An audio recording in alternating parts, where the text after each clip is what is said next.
Hey everybody, Nick here, and today I got a review for you of this little guy right here. This is the Formex Watch's Essence 39.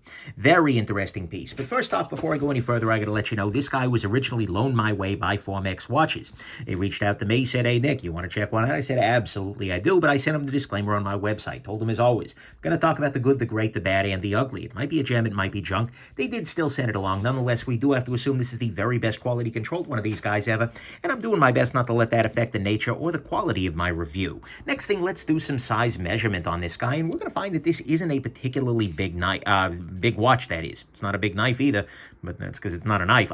The overall diameter of it is 39, which makes a lot of sense given that it's the Essence 39. With the crown, we're looking at about 41.7. The lug-to-lug distance, which is for most people who have smaller wrists, sort of the most interesting and important measure, we are coming in here around about 45-ish millimeters lug-to-lug distance, so relatively svelte in that way. The thickness of it is about 10 point some odd millimeters, but it actually wears a little bit thinner than that because of how the bottom of it is constructed there.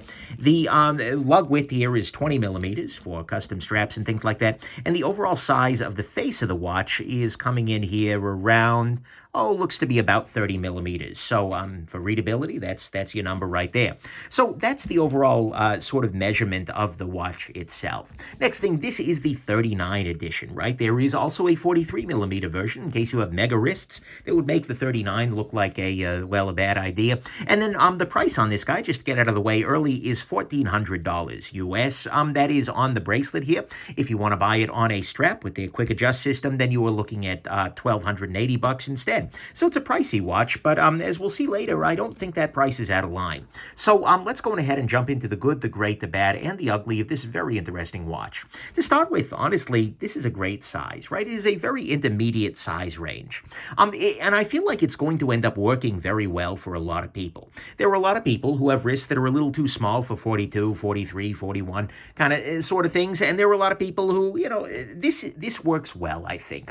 Certainly for the mega wristed in the world, you're going to want the 43, but this is a great size, and I think it's heading into the wind, so to speak. With the wind, because the wind is blowing towards smaller watches. That seems to be the way that the world is going right now, and that is absolutely a beautiful thing. It is also a relatively lightweight watch. If I put this guy down on my little scale here, we're going to see that adjusted for my wrist, this guy comes in at right around 4.4 ounces, which is not bad on a full bracelet, right? I mean, we can compare that, for instance, to the Formex Reef, which is also here adjusted for my wrist. And we're going to see here that although I like the wrist a lot, it is substantially heavier, coming in around 5.8 ounces. So the Formex, the Essence here is actually quite light, which I appreciate very much. Next thing, let's go ahead and take a look at the movement of this guy. And I'm going to pop loose the quick release strap so we can zoom in and see this movement in a little bit more detail. And what we're going to see here is a great movement. This is a Sellita SW200 movement. This is, by the way, not like an in-house, oh my God, fancy. It is a workhorse movement made by Sellita. But the thing is, it's got a lot of what you want in there, right? It's got a time and it's got a date, right? So you got the time here, you got your date down here. You have a quick set date function, which means if you bring the crown to the second position here, so to speak, you can change the, here, I'll pull it out to that position here. And then what I'm able to do here is change the date, and because it's 1 p.m. rather than 1 a.m., that's a safe thing to do. So you can change the date however you would like. It has a hacking feature where if I pull the crown out all the way, the second hand stops. That's a nice thing. It is an automatic, as you can tell by this little rotor guy, which is going to rotate around as you wear this watch. Come on. And it will wind the watch as you are wearing the watch. And you see, in fact, the winding gears in the background doing that, which is great. This is, of course, a mechanical watch, as you can see by the little balance wheel going swinging back and forth here. Grab my oiler so I can point out at it. Yeah, so right here we see the balance wheel swinging back and forth. And that's great. You have a custom rotor on here with the little Formex logo on there and a little bit of skeletonization. It has a power reserve of 38 hours, which is certainly not the, oh my God, top of the line in the grand scheme of the watch world, but at the same time, it's a perfectly reasonable thing. That means this will run for 38 hours off of your wrist. And most importantly for accuracy, this is a chronometer. They have gone the extra mile and and gotten this guy certified by Kosk as a chronometer at this kind of a price range. That is a great thing. And then one other thing to note is that because this is an SW200, that is a very common movement, right? That is something that occurs in a lot of watches. And so although it may not give you the exclusivity, ooh, going on there, at the same time, it means it's going to be very easy to service. In 20 years, you can take this to a competent watchmaker, and they will be able to take it apart because they will have seen a million of this movement. You can, in fact, swap the movement out down the road if you needed to. That is a very nice thing from a reparability as well as a right to repair sort of thing. In-house movements can be really nice, but at some level, there's a very strong argument to be made in terms of long-term maintenance for your more conventional movements here. Next thing is I try to put the bracelet on here. I can talk about the water resistance, which is not nothing, right? We are looking at 10 atmospheres or 10 ATM or 10 bar if you prefer. Look, it's about 100-meter water resist. You are not going to run into water resistance issues. The crown here does not screw down, which is something worth noting, but at the same time, and by the way, you can manually wind the watch. That's kind of obvious at this kind of level, but still, that means you just don't have to worry much about water, right? That's a beautiful thing. There's no concern with water here. Next thing, this guy has crystal on it that is sapphire crystal. You read that on the back already, but the front of it has an anti-reflective sapphire crystal, and the back of it does as well, which is great. And I very much like the fact that you have that open case back, because especially if you're not somebody who generally has automatic watches, it's really nice to look in the back there and see, oh, wow, cool, look at that. It's little spinning gears making this whole thing run, right? That is a beautiful thing. And even if it is not the most figured movement ever, at the same time, it's not unattractive. And so showing that off and showing off the little details, the custom rotor, the screws that are blued, etc., it's just great. I really do appreciate that a lot. And so I think it's really nice to have the sapphire on the front for scratch resistance, as well as on the back for, frankly, beauty. Next thing, this guy has a nice bracelet to it. Bracelet here is a nice tapering bracelet, which is always a good thing for lightweightness, if nothing else. But it has a 20-millimeter lug width on it, so it is a regular sort of bracelet here. In that regard, it is a quick release sort of bracelet in that you can pinch these little guys right here. See this little tab and this little tab? You pinch those guys together. It actually pulls the little spring bar ends out of the case and allows you to lift this bracelet off without any kind of a tool required, which is great. It means you're not going to have scratches on the inside of the lugs. It works absolutely fine. It's a little bit fiddly, but at the same time, you know what? It works. There's no problem with it. So that's a beautiful thing. It has screw-down links, as we can see, looking over here. These are just conventional flathead screws, and in fact, they ship a screwdriver with the watch to adjust those, to remove those links, which makes removing links at home remarkably easy. And especially given that they are links where it's just a screw that is very, very long that goes all the way through there, you don't even have to screw things in fully to get the right adjustment. Adjusting this is a matter of, 10 minutes and very, very low intensity. So this is just a great bracelet in that way. And then the links on it are relatively short. Every individual link comes down to ballpark here, just around 6 millimeters worth of length on it, right? Maybe a little tiny bit more or less, but it's a very small link in the grand scheme of things relative to some of your links like this guy on this Monta here.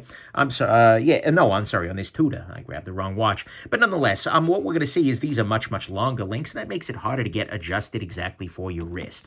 And so that's a beautiful thing. The other thing that you'll notice here is this is a butterfly clasp, and I am generally not a big proponent of butterfly clasps because they generally do not have any adjustment to them, right? You can change links to them, you can add and remove links, but that's really about it.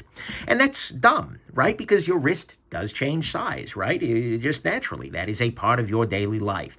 And so a watch that fits you exactly once is not a good watch. You want a watch that can move with you, that can adjust with you throughout the day. And so generally, butterfly bracelets, that is, are a very bad idea, but watch this. Formex has a neat little trick.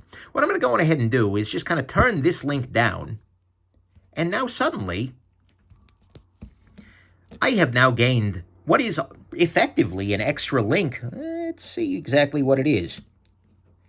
We've gained about 5 millimeters of additional length on this bracelet, which means that if I have this adjusted for my wrist at sort of a smaller to median sort of width, and then my wrist gets a little bit bigger. It swells up at some point in time, which is, by the way, the most uncomfortable state for it to be in. All I need to do is take the bracelet off very briefly and then pop that guy out, right? And it's very easy to undo because all you need to do is kind of rotate, Pop it back in, and now we're back to the normal state. So you actually get a full 5 millimeters of easy, toolless, quick adjustment on there, which is absolutely great. And it doesn't actually even need to be removed from the wrist to deploy it. This is not going to be something I can show off on camera, but I've gotten to the point now where I can kind of just remove this part, keeping it on the wrist, and then just use my fingers, pinch here, and then pull down, and I suddenly have that extra link. So it is actually very easy to do. So I appreciate very much that they've given us a butterfly clasp here, which actually doesn't suck from an adjustability standpoint. Between the relatively small links and this extra little bit of quick linkitude, which still gives me a little bit of trouble on the rarest occasion. I think part of it's just going to wear in over time. There we go. Because there is a bit of a detent there. That is great. And I think it makes this guy so that I can have this on my wrist and it will never be uncomfortable. At worst, it might actually be a little bit loose. We'll talk about that a little bit later. So there is that. I like that very much. I also very much like the back of this watch. I actually will, as I'm talking about this, just remove the bracelet one more time here. If we look at the back of the watch here, what we see is it's actually concave, right? There is this little convexity. There is the dome in order to, hide the movement in the rotor and whatnot. But for the most part, actually, everything kind of sinks down in here. And what that means is that this watch presses down into the center fleshy part of your wrist, but mostly the outside of it hugs the wrist. And so as a result, effectively, this ends up feeling like it's only about 9 millimeters thick, even though it is a little bit thicker than that. And as a result, this wears very, very well. It is a very nice shape, and frankly, I like the look of it too. I think the screws on the back complement the screws on the front, which, by the way, you do not need to adjust.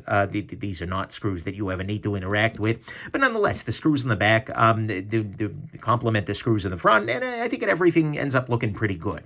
That's a nice thing. Next thing, the face of this watch is great. Let me kind of prop this up a little bit more so we can hopefully get in there and see it. But the face of this watch is just stellar.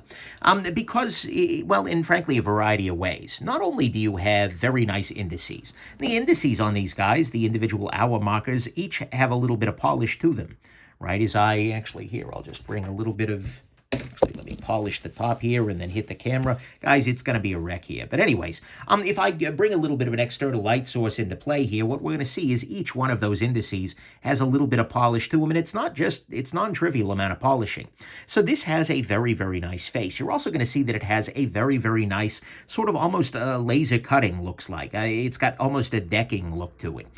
The actual face of it is very minimalist. You've got the Formex logo up here with the name, Essence chronometer, that's it, and then Swiss made down at the bottom. That's really about it. You have individual hour marks, but you also have on the bezel here, the inner bezel, you have the individual minute markers as well, so you can set it accurately to the minute, which is great. The hands on it are also great, because what you're going to see here is that the hands are not just flat. They are, in fact, bent, and the top part of them is brushed, and the middle part of them is, the outer parts are polished. And what this means is that in a low-light situation, there's a very good chance that you're going to be able to catch a reflection off of something else in the environment and make these hands seem a lot brighter than they are.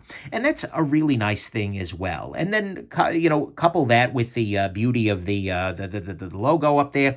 This is just really, really nice, which is an applied logo, by the way. It's not just paint. That is actually a piece of metal that has been put onto the dial. This is just a really great face on it. One other thing that is kind of shocking about this guy is actually the lume. I'm going to charge this off camera with a very powerful flashlight.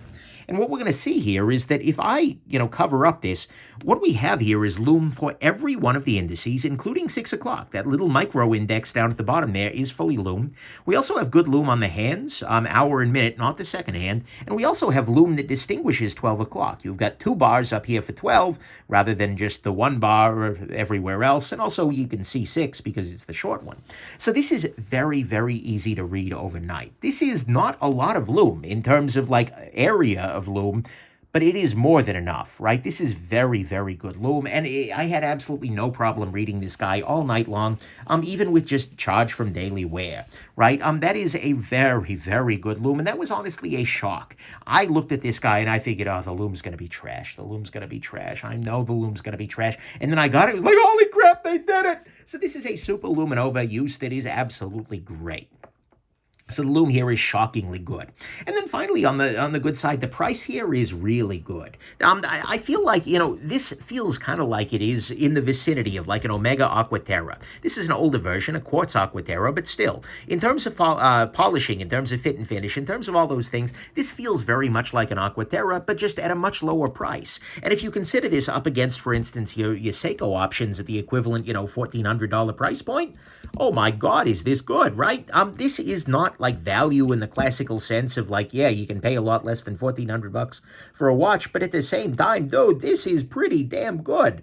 I really appreciate the price point on this. I think they did a very good job finding a price point where this feels not just, well, buyable, but actually damn nice. And it's very hard to adjust this under the camera. So I'm going to take it off camera here as I review, the good. And whether you, by the way, I of course acknowledge that $1,400 for a wristwatch is, that's a good chunk of change. But at the same time, dude, this is really nice. Compared to the luxury brands, Formex is really killing it right here. So, to me, all of that is the good. I'm still being a little troubled here. The price is very good. The loom is shockingly good. I love the face of it. I love the back. The adjustable butterfly clasp is great. The bracelet is very nice. The anti-reflective crystal with sapphire is pretty excellent as well. It's got a very nice water resistance, a very solid movement, and a great size that I think is going to work well for a lot of people.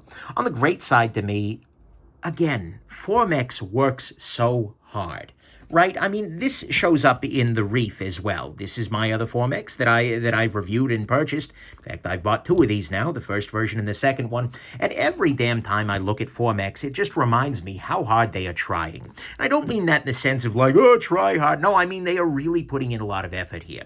This watch is a chronometer grade movement, and they take the time to get it chronometer graded. So you know it is going to be accurate, and it has in fact been very accurate on my wrist. It is a very nice case, right? Because you have a nice mix of brushing on the case here. You've got a very nice polishing here. And again, more brushing here. But this is a vertical brush, which is very nice. There's a logo on the crown here. The back side of this is very try-hard. The bracelet has its own logo, and it also has its own identity. The bracelet on this looks not so dissimilar from that on the Reef, which is a beautiful thing. The face of it looks great. The loom is great. The movement on it is figured and looks a little bit extra great, too. It's just like I look at this guy, and I realize that Formex is working so hard to make this watch great, and I respect that. I appreciate that. I want that to be a thing. And it is such a wonderful contrast with some of the bigger Swiss brands whose marketing and price raising people are really the only folks going the extra mile these days. And so I just love handling the Formex stuff because it just reminds me of like, wow, you can get a lot of watch for relatively little money. And I'm going to try again here to get this damn thing in there in practice, almost. But anyways, I swear it's not that hard when you're not constrained by a tiny little camera underneath that you're working here. So to me, that, though, is 100% the grade here. The Formex watches are just trying so damn hard, and I really do appreciate that. On the bad side, one thing I'm going to go ahead and say is that this version of the quick release is a little bit more fiddly than the one on the Reef, where you just kind of pull this back and it works a little bit more easily, right? This is done with one finger, whereas this guy you have to grip with two fingers. Is this the end of the world? No, and you're very seldom going to do that, and unless you're doing it under a camera where you get physical constraints, it's generally not a problem, but did I get it? Hey, I got it. Nonetheless, it's a little bit more of a pain in the neck than the version on the Reef. Not the end of the world, and I see why they did it, given that they were trying to maintain this concavity on the inside there, but that's a little bit of a tricky thing. Next thing, I'd like to see them work on a 36mm variant as well, right? Because 36, 39, and 43 is a very nice set, and I think the slightly smaller size, I'll show off here, this is a Black Bay, Tudor Black Bay 36, and what we're going to see here is that this is just a little tiny bit smaller, but it's going to work a lot better for little smaller wrists, right? I think this could be a very nice thing to have those three sizes here. This is a good intermediate level, and I'm pretty happy with the size of it overall, but at the same time, I wouldn't mind seeing a smaller size be available. Next thing, one thing that is very nice about, for instance, the Omega Aquaterra or the Oyster Perpetual from Rolex, or even the Montawatch Noble that I thought I was handling earlier, but didn't look close enough, is that these guys are very sporty on the bracelet, but they can dress up very, very easily into something that looks a lot dressier by putting a leather strap on there. Right? This is a silly thing to say is a downside for a watch, but at some level, it is very nice when you can take something and go from sporty to very, very dressy very, very quickly. This guy, I feel like, style-wise, is a little less versatile. And I think the main issue with it are the screws here. And I like the screws, by the way. I don't think it's a problem, but it is always, as a result, going to feel a little bit more aggressive, a little bit more almost masculine, if you will. But it can still look relatively dressy. I don't think anyone's going to look at you like, like you're nuts for wearing this in a fancier occasion. But at the same time, it doesn't have quite that same level of this is a dress watch on the strap and a sports watch on the bracelet that some of the other ones do. Next thing, bracelet. I really do like this micro adjust system here, right? That is a very nice thing, but unfortunately it only gives you one level, right? You get exactly 5 millimeters of micro adjust. What I would really love to see on the other side maybe would be a way to get, a 2 millimeter micro adjust, right? A little tiny change I think would be absolutely great, and it kind of almost looks like that should be what's going on, but that is unfortunately not the case. This guy is so very, very close to having, perfect micro adjustment, but if they just did one intermediate range, there were lots of days where it feels like the default is a little too tight and the fully extended link is a little too loose. If Formex, and by the way, I believe in them. I think they could very easily find a way to pull this off, but if they could do something like that, this would be a world beater, and this would be the last butterfly clasp I ever want to use. But a little bit more micro adjustment would be nice, and so if there were a second way to get like half of this adjustment done without tools, that would be spectacular. I'm asking a lot there, certainly, because most people aren't even doing this much, but at the same time, I think that would be good, and I think that would definitely improve the watch a little bit in the grand scheme of things. And one other thing on the bracelet front that could improve it a little bit would be the addition of a half link. And I acknowledge the links are not very long here, right? But it would be very nice to have a smaller link that I could do, and I can imagine it would be a little tough to pull off, frankly, but still, to have a smaller link in the mix here, which would give you the ability to make sure that the exact size of this bracelet is exactly where you need it to for most days. Just having half links and having really fine-grained adjustment is a great thing for ongoing comfort. And so although the links aren't so long and you do get that layer of adjustment, a half link I think would be a nice thing. And that would just take it a little tiny bit better. And aside from that, that's it. I really just don't have a lot of bad things to say about this watch. And it's almost to the point where it bothers me. Like, I'm sitting here during the review writing process, like, what else is wrong here? Like, what did they screw up? I'm looking at it, like, staring, but honestly, that's really it. I'd like to see a half-link option, but the links are relatively small, so it's not a huge deal. I'd like to see more micro-adjust on the bracelet, but they've already got one in there, and most folks don't have any, and so that's not a huge deal, and it dresses up a little bit less than some, and this process is a little tiny bit fiddly that you do once every few months. There's not much wrong with it, and there's certainly no ugly, so let's go into the final conclusion here, which is where I'm going to state, as you might sort of imagine, this is an amazing watch, right? It has really nice size options. It has a solid chronometer-grade movement to it. It's got 10 atmospheres of water resistance. It's sapphire crystal on both sides. It's got a really nice bracelet, an adjustable clasp, which doesn't usually happen for butterflies, a case back that is just really nice and nicely done overall, a really nice face and handset, awesome lume, a bargain price, and again, that Formex feeling of like over-the-top effort and care, which again contrasts wildly with many of the big watchmaking firms who are cutting every corner they can get away with to get every little bit of margin in there. I am really impressed with this guy. Sure, like I said, this part, the quick adjust could be maybe a little bit easier. It's maybe a smaller size could be a very nice option for some folks. It doesn't have the same dress-up value as some others. I'd like to see a little more micro adjust and maybe a half link, but honestly, like I said, what am I missing here, right? If you see something bad I skipped, let me know in the comments. And certainly not all the styling elements are going to resonate with everybody, but if you like what's here, this is just really good. In fact, this is a hit out of the park. And after about a day of wearing it, it was like, okay, guys, what do I owe you? And so I just paid the guys. I bought the watch because you know what? The amount of watch that you're getting here is absolutely wild, right? I mean, handling high-end stuff, owning high-end stuff, right? This is absolutely completely, okay, high-end by my standards. It's not, $50 million luxury bases, but nonetheless, owning some higher-end luxury sports watch kind of things, this comes across as really, really good, and it's a design I like, and it's relatively different from the other stuff in my kind of collection, because I think this is actually going to satisfy a number of urges for my viewers, so to speak. It feels like this could scratch the itch for a lot of folks for the Omega Aquaterra, right? If you're looking at an Aquaterra, and given the new ones look a little bit differently, but in a lot of ways, these watches feel not so dissimilar in terms of overall style, right? You can see the Omega, maybe this one's a little bit fancier, right? And this is also quartz and older, but still, I think for a lot of people who are looking at an Aquaterra, they might look at this and go, well, yeah, Aquaterra is great, but this is 1/6 of the price, so yeah, okay, we're good. Maybe a fifth, depending, I don't know.